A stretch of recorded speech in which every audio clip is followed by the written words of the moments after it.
Hello guys, ഇന്നേ ഒരു ഒഴിച്ചുകറിയുടെ video ആണ്. മുരിങ്ങക്കായും മാങ്ങയും പരിപ്പും കൂടി വെച്ചിട്ട് വെക്കുന്ന കറിയാണ് കേട്ടോ. എനിക്ക് ഈ കറി ഭയങ്കര ഇഷ്ടമാണ്. ചോറിൻ്റെ കൂടെ ആയാലും ദോശയുടെ കൂടെ ആയാലും ഒക്കെ കഴിക്കാൻ നല്ല ഇഷ്ടമാണ് കേട്ടോ. അപ്പോൾ കറി എങ്ങനെ ഉണ്ടാക്കുന്നത് നോക്കാം. ആദ്യം തന്നെ മുരിങ്ങക്കായും മാങ്ങയും നീളത്തിലുള്ള കഷ്ണങ്ങളായിട്ട് മുറിച്ച് ഒരു പാത്രത്തിലേക്ക് വേവിക്കാൻ വെക്കുന്നുണ്ട് കേട്ടോ. അത് വേവിക്കാൻ വെക്കുന്ന കൂട്ടത്തിൽ തന്നെ മുളക് പൊടി, മല്ലിപ്പൊടി, മഞ്ഞൾപ്പൊടി, ആവശ്യത്തിന് ഉപ്പ് എന്നിവ ചേർത്തിട്ട് നന്നായിട്ട് ഇളക്കി യോജിപ്പിക്കും. ഇനി ആ കൂട്ടത്തിലേക്ക് സവോള, ചെറിയുള്ളി, തക്കാളി ഇവയും കൂടി ചേർക്കും കേട്ടോ. ഈ കൂട്ടത്തിൽ തന്നെ നമുക്ക് പച്ചമുളക് വേണമെങ്കിൽ ചേർക്കാവേ. ഞാൻ മുളക് പൊടി എരിവിന് ആവശ്യത്തിന് ചേർത്തത് കൊണ്ടാണ് കേട്ടോ പച്ചമുളക് ചേർക്കാത്തത്. വേണമെങ്കിൽ കറിവേപ്പിലയും ചേർത്ത് കൊടുക്കാം. ഇതെല്ലാം ചേർത്ത് ഇളക്കി മൂടി വെച്ചിട്ടാണ് ഇത് വേവിച്ചെടുക്കുന്നത്. അപ്പോൾ അത് വെന്ത് വരുന്ന സമയം കൊണ്ട് നമുക്കൊരു അരപ്പ് തയ്യാറാക്കി എടുക്കണേ.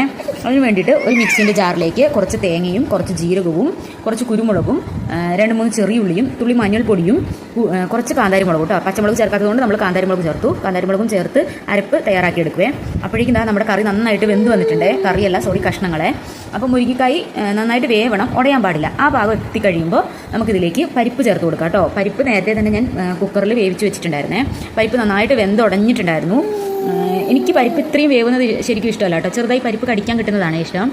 ഇവിടെ ഏട്ടന് പരിപ്പ് നന്നായിട്ട് വേവുന്നതാണ് കേട്ടോ ഇഷ്ടം. അപ്പോൾ പരിപ്പ് വേവിച്ചതും കൂടി ചേർത്ത് കൊടുത്ത് ഒന്നും കൂടി അടച്ചു വെച്ച് വേവിച്ചു. അത് തിളച്ച് വന്നപ്പോൾ അതിലേക്ക് വാളംപുളി പിഴിഞ്ഞ വെള്ളമാണ് കേട്ടോ ചേർത്ത് കൊടുക്കുന്നത്. അതും ചേർത്ത് ആ പുളിവെള്ളവും കൂടി ചേർത്ത് നന്നായിട്ട് തിളച്ച് വരുമ്പോൾ നമ്മൾ നേരത്തെ ഒരു അരപ്പ് തയ്യാറാക്കി വെച്ചിരുന്നില്ലേ, ആ അരപ്പ് ചേർത്ത് കൊടുക്കുവേ. അപ്പോൾ അരപ്പും ചേർത്ത് കൊടുത്ത് ഒന്നും കൂടി ഇളക്കി യോജിപ്പിച്ച് ഒരു തിള വന്നു കഴിയുമ്പോൾ നമ്മളതിലേക്ക് കടുക് താളിച്ച് ചേർക്കും കേട്ടോ. താളിപ്പിന് വേണ്ടിയിട്ട് കടുകും ചെറിയുള്ളിയും കറിവേപ്പിലയും കൂടിയിട്ടാണ് കേട്ടോ ചേർത്തത്. അപ്പോൾ എല്ലാവരും ട്രൈ ചെയ്ത് നോക്കണം. നമ്മുടെ വീഡിയോസൊക്കെ ഇഷ്ടമാവുകയാണെങ്കിൽ എപ്പോഴും പറയുന്ന പോലെ ലൈക്ക് ചെയ്യണം, ഷെയർ ചെയ്യണം, സബ്സ്ക്രൈബ് ചെയ്യാനും മറക്കല്ലേ.